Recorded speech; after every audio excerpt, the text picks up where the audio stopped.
Park 24 is best known as the site of the Adelaide High School, but it also contains hidden history dating right back to Adelaide's foundation.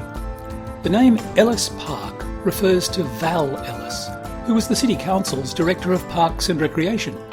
This park's Kaurna name, Tampa Wardley, means home on the plain. This park often hosts large community events. It's also a well-used sporting venue. Adelaide High School sports teams play here. So do Adelaide Comets soccer teams and the Western District's Athletics Club, the two joint tenants of this $3 million clubhouse. Park 24 is home to other sports too, such as cyclocross racing. National championships were hosted here in 2019. Long before these playing fields were established, various parts of this park were used for grazing sheep and cattle, for a rubble quarry, rubbish dumps, and also for a City Council works depot hidden behind a hedge.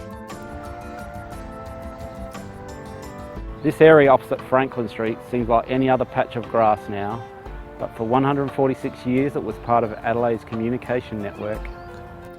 Way back in 1841, a flagpole was here. Its flags alerted city businesses about ships arriving at the port. The flags were replaced in 1856 with a newfangled telegraph station. Then in the 20th century, with the Postmaster General's horse stables. It was not until 1987 that the site was returned to community parkland. This area, off Glover Avenue, has a stranger secret. The first colonists' ship, the Buffalo, brought over from England some rough, transportable wooden huts. This is where they were unpacked and set up. For 15 years, this so-called Emigration Square was where newly arrived migrants would spend their first days in the colony. Their water came from a well, which still exists, under the surface of this playing field. The well was rediscovered in 2010, more than 150 years after it was last used. After the wooden huts disappeared in the 1850s, something much more substantial was built on West Terrace. One of Adelaide's top public servants, Charles Todd, had been running an observatory from his home in North Adelaide, but then had this building erected in 1860, where it continued for 91 years, being extended from time to time.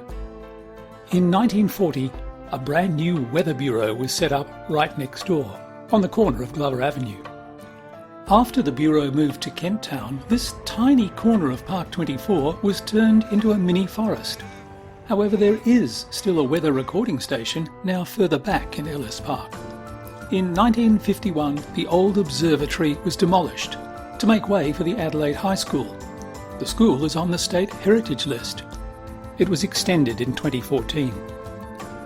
Park 24 is popular with bicycle commuters. It has two bike paths running north-south, one along the edge of West Terrace and the other through the forested area near the railway line. In this area, you can see what might be the largest native apricot tree growing wild anywhere on the Adelaide Plains. On the southern side of Ellis Park, off Sir Donald Bradman Drive, these stone sculptures remind those passing through of the Kaurna people, for whom this area always was and is home on the plain. Tampa Wardley.